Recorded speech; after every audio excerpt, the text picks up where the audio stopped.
అక్రమ రవాణా జరగకుండా సీఎం రేవంత్ రెడ్డి ఇచ్చిన ఆదేశాలు సక్సెస్ అవుతున్నాయి. ఎక్కడికక్కడ చెక్కింగ్స్ తో అక్రమ రవాణాకు అడ్డుకట్ట పడుతుంది. అటు భూభారతిని త్వరలోనే అమలులోకి తెచ్చేందుకు ప్రయత్నాలు స్పీడప్ చేశారు. అవగాహన సదస్సులు నిర్వహిస్తున్నారు. అటు హెచ్సిటీ ప్రాజెక్టులపై స్పీడ్ పెంచుతుంది సర్కార్. సైబర్ నేరాల నియంత్రణపై స్పెషల్ ఫోకస్ పెట్టారు.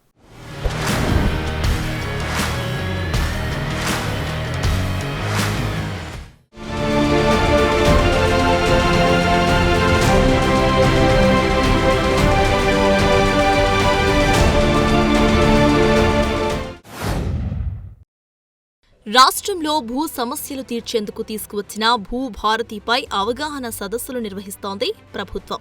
ఇప్పటికే ఈ చట్టం అసెంబ్లీలో ఆమోదం పొందింది. దీన్ని సాధ్యమైనంత త్వరగా అమలు చేసేందుకు చర్యలు తీసుకుంటున్నారు. ఈ నెల 19న ఎంసీహెచ్ఆర్డీలో భూభారతి చట్టం అమలు, విధి విధానాల రూపకల్పనపై నిర్వహించిన సదస్సుకు రెవెన్యూ శాఖ మంత్రి పొంగులేటి శ్రీనివాసరెడ్డి హాజరయ్యారు. వీలైనంత త్వరగా భూభారతి చట్టాన్ని అమల్లోకి తీసుకువస్తామని అన్నారు. చిన్న పొరపాట్లకు ఆస్కారం ఇవ్వకుండా పకడ్బందీగా భూభారతి చట్టం రూపొందించామని అన్నారు పొంగులేటి.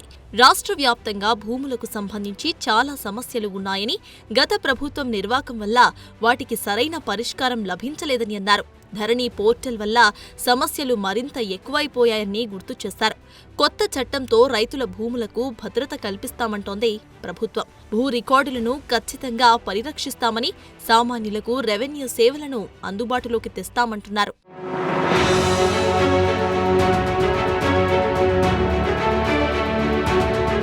రాష్ట్రంలో కొత్తవి, పాతవి కలిపి 1 కోటి రేషన్ కార్డులను పంపిణీ చేసేందుకు ప్రభుత్వం సిద్ధమవుతుంది. ఇప్పుడు వస్తున్న రేషన్ దరఖాస్తులకు కొత్త కార్డులను ఇవ్వటమే కాకుండా మార్పులు, చేర్పులు అవుతున్న పాత కార్డుల స్థానంలోనూ కొత్తవి ఇవ్వాలని నిర్ణయించింది. దీంతో వచ్చే నెలలో కొత్తవి, పాతవి కలిపి దాదాపు 1 కోటి రేషన్ కార్డ్స్ ను పంపిణీ చేసేలా ప్లాన్ చేస్తోంది రేవంత్ సర్కార్. గత పాత రేషన్ కార్డుకు కొంచెం తక్కువలో పోస్ట్ కార్డ్ సైజులో కొత్త రేషన్ కార్డ్ డిజైన్ ఉండేలా చూస్తున్నారు. ముందుగా ఎన్నికల కోడ్ లేని ఉమ్మడి మహబూబ్ నగర్ జిల్లా, రంగారెడ్డి, హైదరాబాద్ జిల్లాల్లో పంపిణీకు ఏర్పాట్లు చేస్తున్నారు.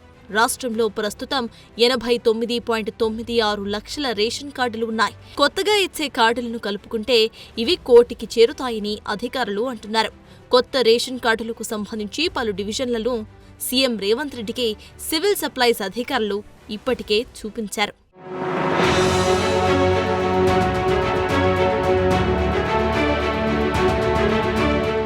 బడి షెడ్డులో సగం, గుడిలో సగం అంటూ వచ్చిన కథనాలకు ముఖ్యమంత్రి రేవంత్ రెడ్డి స్పందించారు.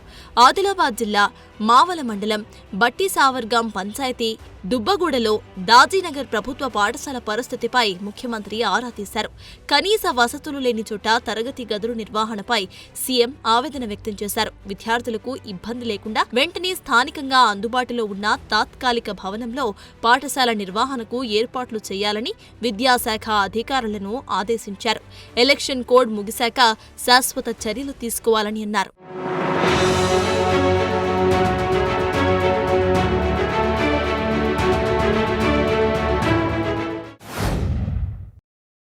సైబర్ నేరాల నియంత్రణలో దేశానికి తెలంగాణ ఆదర్శంగా నిలుస్తుందని సీఎం రేవంత్ రెడ్డి అన్నారు.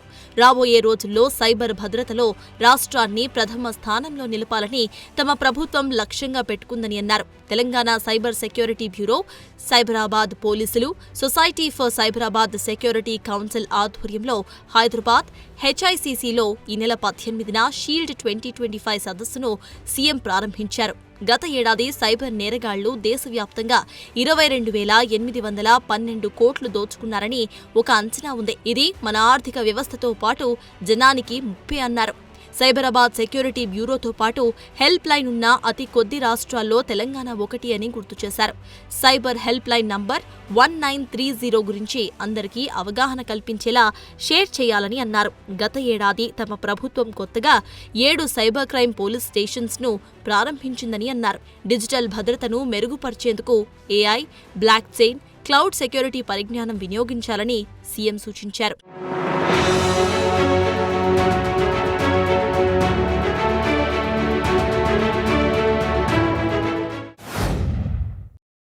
ఇసుక అక్రమ రవాణాపై ఉక్కుపాదం మోపాలని సీఎం రేవంత్ రెడ్డి చేసిన సూచన సత్ఫలితాన్ని అందిస్తోంది.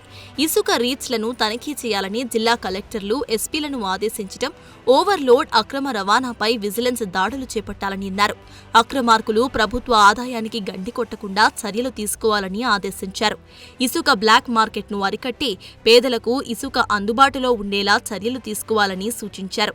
ఇసుక అక్రమ రవాణాకు అడ్డుకట్ట వేసే బాధ్యత జిల్లాల్లో కలెక్టర్లు, ఎస్పీలకు, హైదరాబాద్ పరిసరాల్లో హైడ్రాకు అప్పగించారు.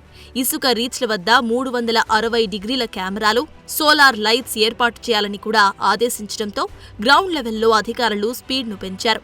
ఇసుక అక్రమ రవాణాపై రాచకొండ పోలీసుల ప్రత్యేక డ్రైవ్ నిర్వహించగా ఇప్పటి వరకు 107 మందిపై 71 కేసులు నమోదయ్యాయి.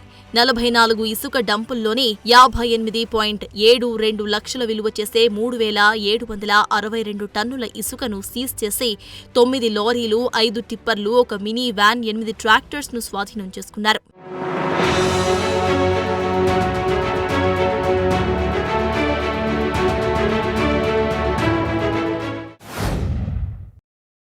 ప్రభుత్వ పథకాలను, కార్యక్రమాలను జనంలోకి తీసుకువెళ్లటం, అక్కడ పాజిటివ్ టాక్ రావడంలో కలెక్టర్స్దే కీలక పాత్ర ఉంటుంది. సో అలాంటి కలెక్టర్లు ఏసీ రూములు దాటడం లేదని సీఎం రేవంత్ రెడ్డి చెప్పారు. అధికారులు మారుతారు అన్న ఉద్దేశంతోనే తాను ఈ కమెంట్స్ చేస్తున్నానని అన్నారు ఆయన. ఈ నెల 16న బేగంపేటలోని ఐఏఎస్ ఆఫీసర్స్ ఇన్స్టిట్యూట్లో life of A Karmayogi, a memory of civil servant అనే పుస్తక ఆవిష్కరణ కార్యక్రమంలో పాల్గొన్నారు. శంకరన్, శేషన్, మన్మోహన్ సింగ్ లాంటి ఆఫీసర్స్ను ఐఏఎస్లు గుర్తు చేసుకుంటూ ఉండాలని అన్నారు. అధికారులు నిబద్ధతతో పనిచేస్తేనే ప్రజలకు మంచి జరుగుతుంది అన్న విషయాన్ని సీఎం ప్రత్యేకంగా గుర్తు చేశారు.